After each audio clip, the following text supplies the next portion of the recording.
उस्ताद हैं, उस्तानी साहिबा तशरीफ़ लाई तबस्सुम मिस की, बहुत शुक्रिया। आज की ये ख़ास नशिस्त कहिए, मजलिस कहिए, जलसा कहिए, ये उस नाम से मानवीन है जिसने इस शहर की फ़िज़ा को तालीम गाह के मंजरनामे पर बहुत उभरने का मौका दिया।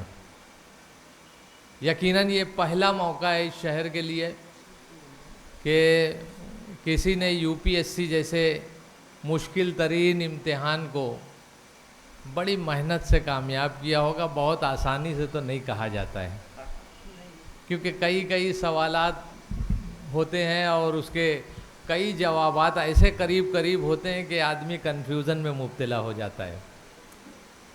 कुबा ग्रुप के नौजवान बैठे हुए हैं। सर, मैंने देखा कि बॉम्बे में भी जो है कुबा ग्रुप का बोर्ड जो है काला पानी के ऊपर जो है लगा हुआ है, और मैंने जब पूछा तो मालूम पड़ा कि वो भी आपका ही प्रोजेक्ट है।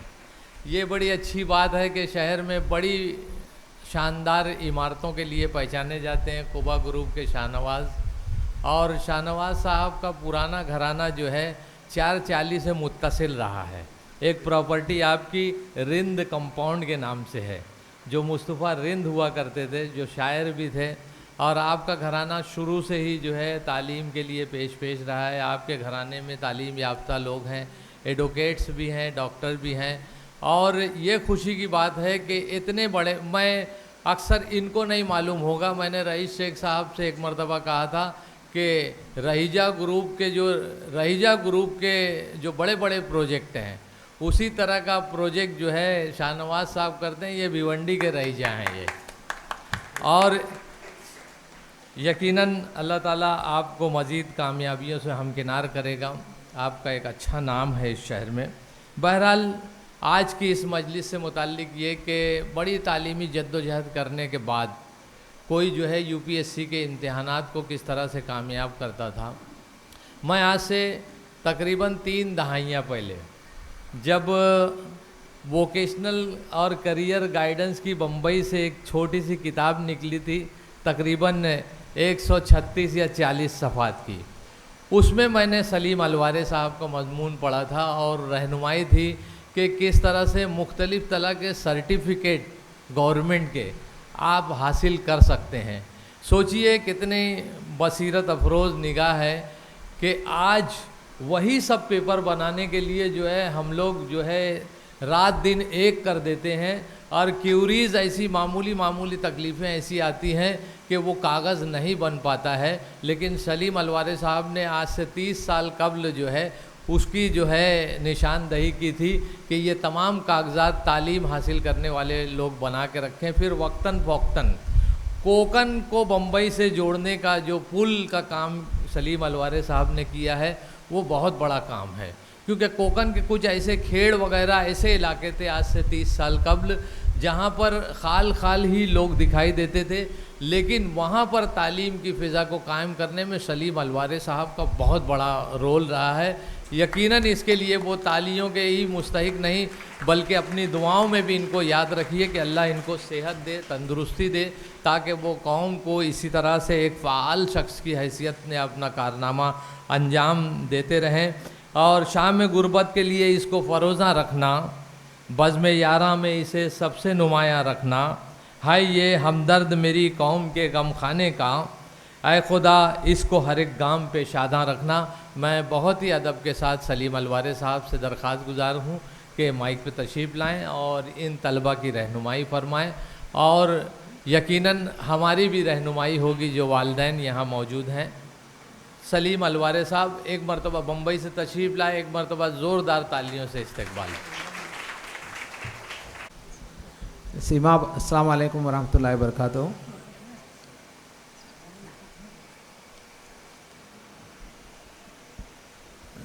सदर जलसा मोहतरम फ़याज़ुद्दीन मुल्ला साहब, मोहतरम दानियाल शफ़ीक साहब, एक दो लोग मेरे ख्याल में नहीं आए यहाँ पर, अब्दुल रशीद ताहिर मोमिन साहब का भी इंतज़ार है, जनाब सलीम रहमतुल्लाह साहब, मोहतरम शाहनवाज़ मोमिन साहब, मोहतरम यूसुफ रमज़ान साहब, एडवोकेट नियाज़ ज़हूर मोमिन साहब, बीएम वुमेंस कॉलेज की प्रिंसिपल, आपने नीचे बैठने पर क्यों तरजीह दी मुझे मालूम नहीं। मैं हमेशा ख़वातीन की किल्लत महसूस करता हूँ हमारे जलसों में, तो बेहतर ये होता कि आप ऊपर आ जाती, बाकी फ़ैसला मैं आप पर छोड़ता हूँ। डॉक्टर रोश अंसारी साहब, हमारे बहुत ही ख़ास दोस्त अज़ीज़ प्रिंसिपल ज़िया सर, जो भिवंडी का पूरा बार अपने कंधों पे, नातवान के कंधों पर उठाए हुए हैं। हमारे कुतुबुद्दीन शाहिद साहब इनकलाब के यहाँ सामने बैठे हैं, फ़याज़ मोमिन सर, फ़हीम मोमिन सर, और इस पूरी तहरीक के जो रूह रवां हैं हमारे सुबहान भाई। सुबहान भाई को मैं सिर्फ सुबहान भाई के नाम से जानता हूँ। आज मुझे कार्ड पर पता चला कि उनका पूरा नाम सुबहान सिकंदर साहब है। तो वही मुझे याद दिलाया उन्होंने यहाँ पर अपना कि यहाँ पर 20-25 साल कबल एक प्रोग्राम हुआ था। सॉरी, माफ़ करना मुझे। तमाम मेरी प्यारी प्यारी बच्चियाँ, हमारे मेहमानान और आज की इस महफ़िल का दूल्हा, जिसके सबब इस प्रोग्राम का इनेकाद मुमकिन हुआ है, सैयद आरिफ मोइन। आप तमामों की खिदमत में मेरा सलाम वालेकुम वरहमतुल्लाहि वबरकातुहू। बातें पुरानी याद आई। यहाँ पर एक हमने प्रोग्राम किया था, सिविल सर्विसेज रहनुमाई कैंप। मुझे तमाम चीज़ें याद हैं। हम लोग फॉर्म्स वगैरह बॉम्बे से लाए थे और इंडियन पोस्टल ऑर्डर्स के स्टैम्प्स वगैरह लाए थे, कवर्स वगैरह, और तमाम बच्चों को, मेरे ख्याल में 100-125 बच्चे होंगे, उन लोगों से हमने फॉर्म भराया था। ये बात 22 साल पुरानी है। मैं खुशी का इज़हार इसलिए कर रहा हूँ कि ये लम्हात कितने सब्र आजमा होंगे अहलिया ने भिवंडी के लिए और ख़ासकर सुबहान भाई के लिए, कि 20-23 साल के बाद यहाँ का एक नौजवान, आपके सामने पला बड़ा एक नौजवान सैयद आरिफ मोइन, जिसने सिविल सर्विसेज क्रैक किया, 594वां रैंक आया है उसका, और मैं अभी उससे बात कर रहा था। मुझे उम्मीद है कि उसको महकमा रेवेन्यू जो होता है, या तो कस्टम्स का होता है या सेंट्रल एक्साइज का होता है, उसमें उसको कम से कम डिप्टी कमिश्नर की पोस्ट पर उसको तकवीज़ किया जाएगा। आइंदा 2-3 महीने लग जाएंगे मेरे ख्याल में, ट्रेनिंग वगैरह होगी। बच्चों को, ये जहाँ बच्चे बैठे हैं स्कूल के, उनकी रहनुमाई बहुत मुख्तसरन में उनको मैं 2-3 बातें। अस्सलाम वालेकुम, आपका इस्तकबाल है हमारे बहुत ही अजीज़ दोस्त आप तमामों के लाडले साबिक एमएलए रशीद ताहिर मोमिन साहब का भी इस्तकबाल करने का मुझे मौका मिला है। ये बहुत खुशकिस्मती की बात है। तो मैं ये अर्ज़ कर रहा था कि यहाँ जितने बच्चे बैठे हैं, मैं जहाँ भी जलसों में जाता हूँ एक बात मैं नोट करता हूँ कि बच्चियों की तादाद ज़्यादा ही रहती, चाहे मालेगांव हो, चाहे पिछले हफ्ते 8-10 दिन पहले मैं नांदेड़ गया था, तो वहाँ तो मैंने देखा कि लड़के आगे बैठे हैं और बीच में बहुत लंबी खाई है, बहुत बड़ा गैप था, और लड़कियाँ पीछे बैठी थी। तो मैंने अपनी बात शुरू करने से पहले मैंने मुंतज़िम जलसा से ये कहा कि भाई तमाम लड़कियों को आगे बुला लो, लड़कियों को क्यों पीछे बैठा दें, अब ये कौन सा पर्दा है या कौन से, लड़कियों को आगे बैठा, उससे पीछे लड़कों को बुलाओ। बहरहाल यहाँ जितनी भी बच्चियाँ बैठी हैं, उनके सामने एक ही लक्ष्य होना चाहिए, एक ही बात उनके जहन में होना चाहिए। बहुत सारी बातें मैं नहीं करूँगा उनको, कि वो जो स्कूल में जाती हैं या जो जूनियर कॉलेज में जाती हैं, उनका मकसद सिर्फ़ और सिर्फ तालीम है ना। किसी और वजह से आप लोग स्कूल नहीं जाते हैं। आपके वालिदैन आपको क्यों स्कूल भेजते हैं? आपकी सुबह नींद सुबह आपको क्यों जल्दी उठाया जाता है? नहाने धोने से लेकर, कपड़े पहनाने से लेकर, नाश्ता करने से लेकर, ये पूरा जो प्रोसेस होता है वो सिर्फ इसलिए कि वालिदैन ये सोचते हैं कि हमारे बच्चे स्कूल जाएँ, हमारे बच्चे स्कूल जाएँ, पढ़ें लिखें और पढ़ लिख कर कुछ बने अपनी ज़िंदगी में। एक ज़माना ये था कि हमारे जो वालिदैन हुआ करते थे, वो अपने बच्चियों को जितने जल्दी हो सके स्कूल से निकाला करते थे। 8वीं में पहुँची, 9वीं में पहुँची, 10वीं में पहुँची। मैंने तो ये देखा है कि वालिदैन कोई ना कोई बहाना ढूंढते थे कि बच्ची को स्कूल से कब निकाला जाए, उसकी कब शादी की जाए और अपनी ज़िम्मेदारी पूरी की जाए। लेकिन अब ऐसा नहीं है। कोई भी शहर हो, चाहे भिवंडी हो, अब वालिदैन की ये जिम्मेदारी, कोशिश ये होती है कि उनकी बच्ची अच्छे से अच्छा पढ़े और अपनी फैमिली का नाम रोशन करे और आगे चलकर कुछ बने। और इसीलिए मैं आप तमाम बच्चियों से खासकर ये कहना चाह रहा हूँ कि जितने मेडिकल के रिज़ल्ट्स आते हैं, अभी पिछले दिनों जो CET का रिज़ल्ट आया, मुझे बड़ी खुशी हुई। जो मैं नाम देख रहा था ना, उसमें बहुत बड़ी तादाद हमारी लड़कियों की थी जिन्होंने 500 के ऊपर नंबर लिया है, या जिन्होंने 720 में से 450 के ऊपर नंबर लिया है। तो ये हमारे बच्चों की कामयाबी, हमारे कौम की कामयाबी, और ये जो कामयाबी का जो सिलसिला है वो आपको बरकरार रखना है। पढ़ने के बारे में एक ही टिप है, आप स्कूल से आए, जो होमवर्क आपको दिया गया है उस होमवर्क को आपको फ़ौरन ही पूरा करना है, और जो लेसन स्कूल में पढ़ाए गए हैं उसको आपको रिवाइज़ करना है। बहुत सारे बच्चे ऐसा कहते हैं कि मैं 8 घंटा पढ़ती हूँ, मैं 10 घंटा पढ़ती हूँ, मैं 12 घंटा पढ़ती हूँ। जो माहिरीन तालीम है वो इस थियोरी पे बिलीव नहीं करते हैं। उनका कहना और उनकी समझ और साइकोलॉजिकल वो ये कहता है कि बच्ची स्कूल से घर आने के बाद या बच्चा स्कूल से, यहाँ जो लड़के बैठे हुए हैं, मेरी बातें उनके लिए भी हैं, लेकिन चूँकि मेरे सामने ज़्यादा लड़कियाँ हैं तो मेरा इशारा और मेरा वो लड़कियों की तरफ ही होगा। तो जो आपका जो होमवर्क वगैरह आपको दिया गया उसको कंप्लीट करना है, आपको शाम को उसको शाम को रिवाइज़ करना है, चाहे वो मैथमेटिक्स हो, चाहे वो फिज़िक्स हो, चाहे वो केमिस्ट्री हो। दीगर जो लैंग्वेज वगैरह जो सब्जेक्ट हैं जैसे अंग्रेज़ी है, उर्दू है वगैरह, उसको आपको पढ़ते रहना है थोड़ा थोड़ा करके। मैं हमेशा ये कहता हूँ कि आप पढ़िए। अब मैं इस उम्र में भी रोज़ाना कम से कम 3 घंटा पढ़ता हूँ। बहुत सारे लोग पूछते हैं भाई 3 घंटे क्या पढ़ते हो, लेकिन मैं रेगुलरली 3 घंटा में कुछ ना कुछ अखबार आता है, रसायल है, कोई दूसरा सब्जेक्ट है, ये पढ़ा वो पढ़ा, कभी कुछ टेक्निकल बातें पढ़ी। टेक्निकल तो मैं हूँ नहीं, लेकिन कुछ लीगल मामला आते हैं, बहुत सारे कम्युनिटी के मामला आते हैं। मुझे औकाफ के बारे में बिल्कुल कुछ नहीं मालूम था, मुझे ज़ीरो था। लेकिन अब जब से औकाफ की तहरीक चली है, मैंने उसको इतना अच्छे से पढ़ा हूँ कि कोई भी गवर्नमेंट ऑफिसर होगा या कोई वक्फ बोर्ड का कोई मेंबर होगा, उससे मैं बात भी कर सकता हूँ और सर उससे मैं जिरह भी कर सकता हूँ कि कहाँ क्या क्या बदनवानियाँ हुई हैं, और उसकी वक्फ में क्या है, बदनवानियों की पूरी तारीख है। तो वो पढ़ते रहने का हमारा मकसद ये होता है कि हम उसको पढ़ते रहें। मैंने आरिफ को जब मुबारकबाद दी, मैंने उस वक्त एक बात कहना भूल गया था कि हम लोग सिर्फ सिविल सर्विसेज पर फोकस ना करें। सिविल सर्विसेज में साल भर में 700 से लेकर 1100 तक की वैकेंसी होती है, और ये बहुत बड़ा टारगेट है। हमारे सर ने ये कहा कि सबसे मुश्किल इम्तिहान है, और ये सच्चाई है कि सिविल सर्विसेज जिसे हम अमूमन हम लोग आईएएस कहते हैं, उसमें आईएएस है, आईपीएस है, इंडियन रेवेन्यू सर्विसेज, ये बिल्कुल मुश्किल इम्तिहान है।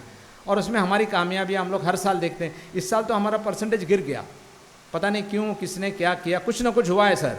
वरना इससे पहले का जो हमारा फीसद आ रहा था पिछले सालों से 5-5.5% आ रहा था, इस साल सडनली ये कम हो गया है।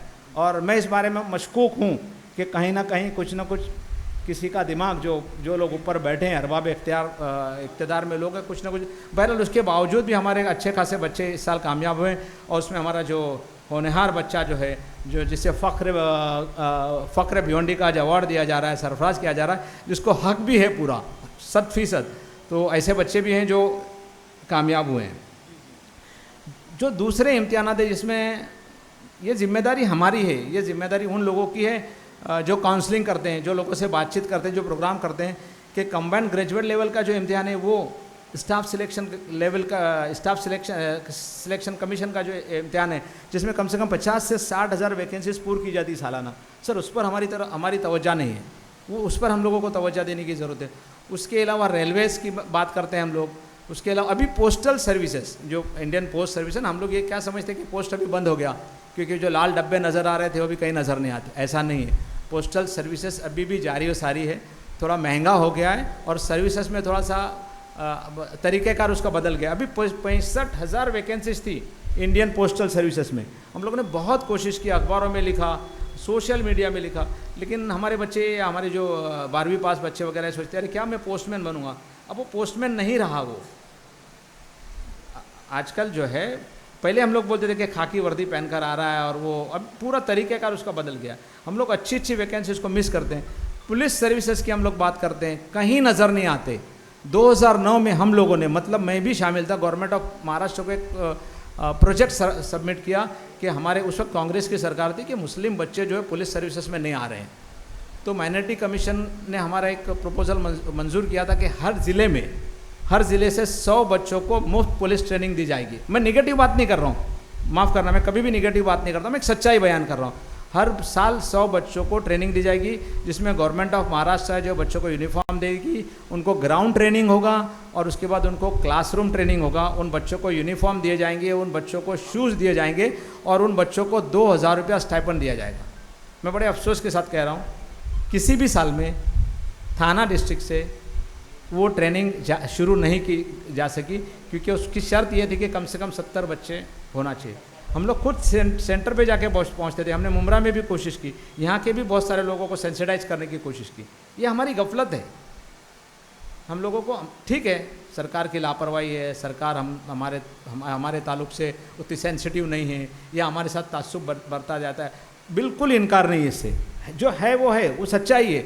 लेकिन हम लोगों ने भी जो है उस पर तवज्जो नहीं दी। उसके अलावा और भी सेंट्रल गवर्नमेंट की बहुत सारी सर्विसेज हैं, स्टेट गवर्नमेंट की बहुत सारी सर्विसेज हैं। अब भिवंडी म्यूनसिपल कॉरपोरेशन में जाकर आप तलाश करो तो आपको पता चलेगा कि हमारे कितने लोग वहाँ पर मुलाजिमत हैं, मतलब जो परमानेंट मुलाजिमत है। उसकी बुनियादी वजह ये है कि हम लोग, जिसमें मैं भी शामिल हूँ, हमारे जैसे लोग जो है इस पर खातिर खौफ तवज्जो नहीं देते। ये सारी बातें मैं इसलिए कह रहा हूँ कि हमारे बच्चों के भी जहन में ये बातें आए कि भाई हम लोगों को इस तरफ भी कोशिश करना चाहिए। लेकिन जो पॉजिटिव बात हुई है पिछले 15-20 सालों से, वो उसका भी जिक्र करना ज़रूरी है।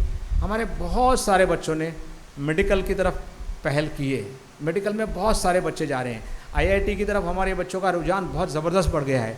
चार्टर्ड अकाउंटेंसी की हम लिस्ट देखते हैं तो उसमें बहुत सारे बच्चे हमारे CA कर रहे हैं। आपके भिवंडी में भी मैं समझता हूँ 10-15 बच्चे तो यकीनन निकलेंगे जिन्होंने पिछले 10-15 सालों से में CA का इम्तिहान पास किया है। ये एक पॉजिटिव साइन है। लेकिन मैं हमेशा ये कहता हूँ कि हम लोग जब परसेंटेज की बात आती है, हमारे पास तो सही आदात है नहीं कि मुसलमान कितने हैं। 14.5 गवर्नमेंट ऑफ इंडिया का जो स्टैटिस्टिक्स है 2011 का सेंसस है सर, उसमें 14.1 कहा जा रहा है कि 14.1% मुसलमान है इस देश में। हम लोग ये कहते हैं कि हम लोग 20% है, हम लोग 25% है। कोई जज्बात में कोई शख्स ये भी बोलता है नहीं हम लोग 30% हैं। जब हम लोग ये बात करते हैं कि हम लोग 30% हैं, मैं बोलता हूँ कि हम लोग 20% है, 20 नहीं, मैं बोलता हूँ 15% है। लेकिन हमारा परसेंटेज कहाँ है? दिगर शोबों में होना चाहिए। और उसके लिए कोशिशें कौन कर सकता है? हम आप कर सकते हैं कोशिशें। और इन कोशिशों के लिए ये जो बच्चियाँ यहाँ बैठी हुई हैं, जो बच्चे बैठे हैं, ये इनकी जिम्मेदारी ये होती है कि अच्छी पढ़ाई करें और इनकी सही रहनुमाई हो और ये बच्चे आगे बढ़े। मैं यहाँ जितने भी वालिदैन बैठे हैं, बहुत कम वालिदैन हैं, मैं उनसे दरख्वास्त करता हूँ हमेशा, और ये जो बच्चियाँ बैठी ये भी अपने वालिदैन से ये कहें कि वालिदैन अपने बच्चों को वक्त दें। हमारे पास सबके लिए वक्त है। हमारे पास मोहल्ले के लिए वक्त है, मोहल्ले की जमात के लिए वक्त है, पॉलिटिकल पार्टीज़ के लिए वक्त है, झगड़े फसाद के लिए वक्त है, अखबार पढ़ने के लिए वक्त है। लेकिन हमारे पास अपने बच्चों के लिए वक्त नहीं है। मैं कई मरतबा मेरे पास वालिदैन आते तो मैं ये पूछता हूँ कि आप अपने बच्चों को कितना वक्त देते हैं, आप अपने बच्चों से कितना बात करते हैं 24 घंटों में। तो कभी कभी ये समझ में आता है माँ का तो एक ही फिक्स वो होता है कि मेरे को तो घर के काम से फुर्सत नहीं मिलती। लेकिन वालिदैन का ये हाल है कि वो हफ्ते हफ्ते बच्चों से बात नहीं करते, एक हफ्ता। उनको ये नहीं मालूम होता कि बच्चों के सब्जेक्ट क्या हैं, बच्चों का यूनिट टेस्ट कभी है, बच्चों का टर्मिनल एग्ज़ाम कब है, बच्चों का एनुअल एग्ज़ाम कब है।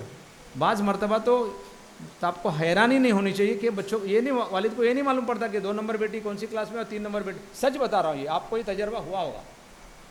ये सब बदलाव बहुत ज़रूरी है। जब तक बदलाव नहीं आएगा, हम आज खुशियाँ मना रहे हैं, हमको पूरा हक है कि आज हम आरिफ इसकी कामयाबी को हम सेलिब्रेट करें, लेकिन इसकी जो कामयाबी एक तहरीक बनना चाहिए। 1993 में जो बच्चा महाराष्ट्र में फर्स्ट आया था, मैं नाम भूल रहा हूँ क्या, हाँ, तनवीर मनियार। बहुत ख़राब हालात थे मुल्क के, बहुत ख़राब हालात थे वो हालात। ये बच्चे तो उस वक्त पैदा भी नहीं हुए थे, मतलब हम लोग खुद, हमारे जैसे लोग भी खौफज़दा थे। लेकिन 1993 में तनवीर मनियार ने पूरे महाराष्ट्र में अव्वल आकर उसकी कामयाबी, और उसके बाद से आप यकीन जानिए, उसके बाद से जो भी मेरिट लिस्ट आ रहा था, जो पहले जो शुरुआती में जो मेरिट लिस्ट आता था उसमें ये होता था कि 90% से ज़्यादा जो बच्चे पास हो रहे हैं वो मेरिट लिस्ट हुआ करती थी। अभी तो इस साल मेरे ख्याल में 90% से ऊपर 80-90 हज़ार बच्चों ने 90% से ज़्यादा मार्क्स लिए। सर को ज़्यादा मालूम होगा। तो उसके बाद जो एक सिलसिला दराज हुआ, मतलब पूरे सिर्फ महाराष्ट्र में नहीं, केरला की में एक मुस्लिम लड़की फर्स्ट आई, एक वो टूट गया, कुफ्र टूटा।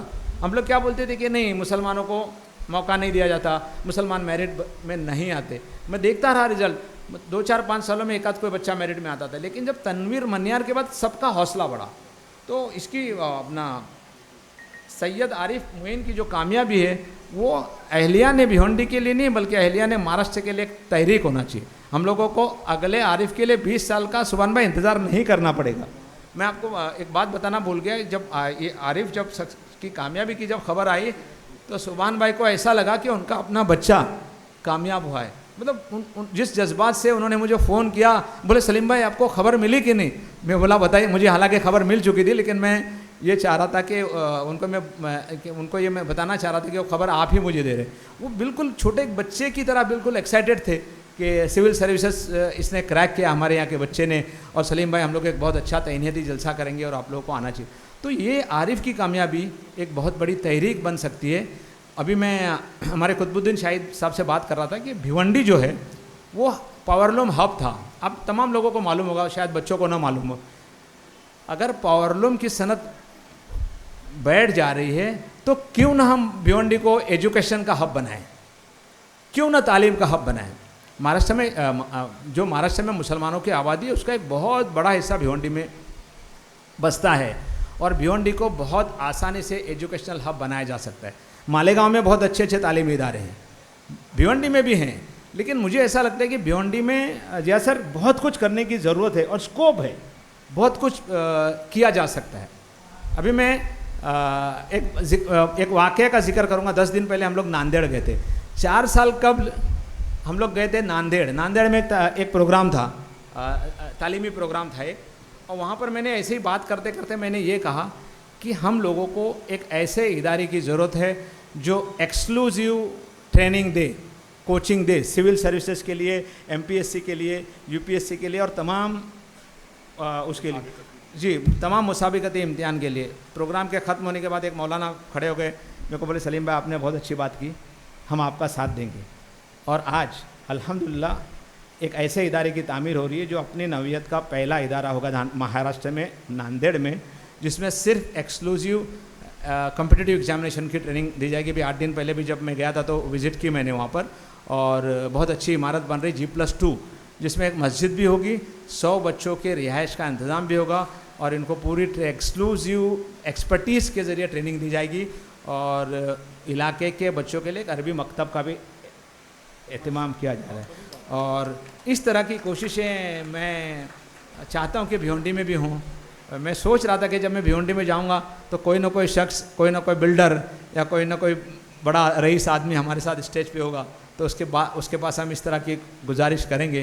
तो मैं यहाँ पर भी इस तरह की गुजारिश रखूँगा आप तमाम लोगों के सामने। मैं चाहता हूँ भिवंडी जो है ना, मतलब पावरलूम को छोड़ दीजिए, ठीक है पावरलूम ने भिवंडी को बहुत कुछ दिया है, लेकिन अब मैं चाहता हूँ कि भिवंडी जो है ना एजुकेशनल हब बने, एक मिसाली शहर बने हिंदुस्तान का, जिसको हम लोग इसलिए जाने कि भिवंडी ने पिछले 10 सालों में या 15 सालों में इसकी अपने सैयद आरिफ मोइन की कामयाबी के बाद भिवंडी में तालीमी इनकलाब आया। ये मैं चाहता हूँ कि अगले 10-15 सालों के बाद अखबारात की सुर्खी ये हुआ करे। मैंने ज़्यादा वक्त आप लोगों का नहीं लूँगा, यही मेरा आज का टारगेट था कि मैं सैयद आरिफ मोइन को मुबारकबाद दूं। और एक बात आप लोगों के सामने रखूं, रशीद ताहिर मोमिन साहब, अब इस बात को थोड़ा संजीदगी से लीजिए। 2-3 लोग भी यहाँ से आप लोगों से मेरे साथ जुड़े, या मेरे साथ जुड़े नहीं या मैं उनके साथ जुड़ूं, तो ये बहुत आसान है। ये बहुत ज़्यादा जगह भी नहीं मिलती। मैं बात अपनी पूरी रखता हूँ। 15 से 20 गुंठे में, मतलब 20,000 स्क्वायर फीट में एक बहुत एक्सक्लूसिव एक इंस्टीट्यूट बनाया जा सकता है ट्रेनिंग का, जिसमें हम पुलिस की ट्रेनिंग भी दे सकते हैं, सिविल सर्विसेज की भी दे सकते हैं, कंबाइंड ग्रेजुएट लेवल की ट्रेनिंग भी दी जा सकते हैं। और इंशाल्लाह अगर अल्लाह ने चाहा तो भिवंडी का नक्शा जो है, तालीमी नक्शा यकसर बदल सकता है। स्कूलें हमारे पास बहुत हैं, जूनियर कॉलेजेस हमारे पास बहुत हैं, मयारी स्कूलें हैं, मयारी जूनियर कॉलेजेस हैं। ज़रूरत तो है, बच्चों की तादाद बढ़ते जा रही है। अभी 4 रोज़ पहले मुझे डॉक्टर पाटनकर साहब ने मुझसे कहा था कि आज उस स्कूल में ज़रूर तशरीफ़ ले जाएँ आप सेकंड सेशन में। उन्होंने कोई यहाँ पर स्कूल बनाई है, कोई स्लम में, मुझे नहीं मालूम कहाँ है, उनके कोई ज़िम्मेदार यहाँ आने वाले थे, आए होंगे या नहीं आए होंगे, मैं फ़ोन पे कांटेक्ट करता हूँ। उन्होंने बोला कि मैंने स्लम में स्कूल बनाई है और हमारे पास 700 बच्चे पढ़ रहे हैं इस वक्त। तो किस स्लम में कुछ मालूम नहीं, मुझे नहीं पता, मैं पता करूँगा उसको। मैं कहने का मेरा मकसद ये है कि तालीम जो है बहुत बहुत बहुत ज़्यादा अहम है, और तालीम हासिल करने की जिम्मेदारी हमारे जो बच्चे या बच्चियाँ बैठी हैं, हमारे जो बच्चे पढ़ रहे हैं उनकी है, लेकिन इनको तमाम सहूलतें फराहम करने की, अच्छी स्कूलें देने की, अच्छे कॉलेजेस देने की, अच्छे इदारे देने की जिम्मेदारी इस समाज के जो बुज़ुर्ग हैं, इस समाज के जो ज़िम्मेदारान हैं, उन लोगों की है। और मैं इसी चंद बातों के साथ मैं दुआएं देता हूँ यहाँ जो मेरी प्यारी प्यारी बच्चियाँ बैठी हुई हैं कि उनका मुस्तकबिल ताबनाक हो, और हमारे जो लड़के बैठे हैं वो भी खेल कूद के साथ साथ पढ़ाई में तवज्जो दें। ध्यान रखो, अगर आपने पढ़ाई में तवज्जो नहीं दी तो आपको आगे लड़की नहीं मिलने वाली है, आप ढूंढने से भी नहीं मिलेगी। ये सच्चाई बता रहा हूँ मैं आप लोगों को। बहरहाल एक उसकी बात थी, एक लाइटर मोड में मैंने ये बात की। मैं फिर एक बार तमाम लोगों को मुबारकबाद देता हूँ और मोमेंट वेलफेयर ट्रस्ट को बहुत बहुत मुबारकबाद कि आपने ये पहल की और मुझे याद रखा इस प्रोग्राम में खुसूसन, इसके लिए बहुत बहुत शुक्रगुजार हूँ। और मेरे लिए दुआएं करते रहें कि इंशाल्लाह जो भी ज़िंदगी बाकी बची है उसमें मैं जो भी जैसे भी मुमकिन हो कौम के हमारे प्यारे प्यारे बच्चों के काम आ सकूँ। जज़ाकल्लाह खैर।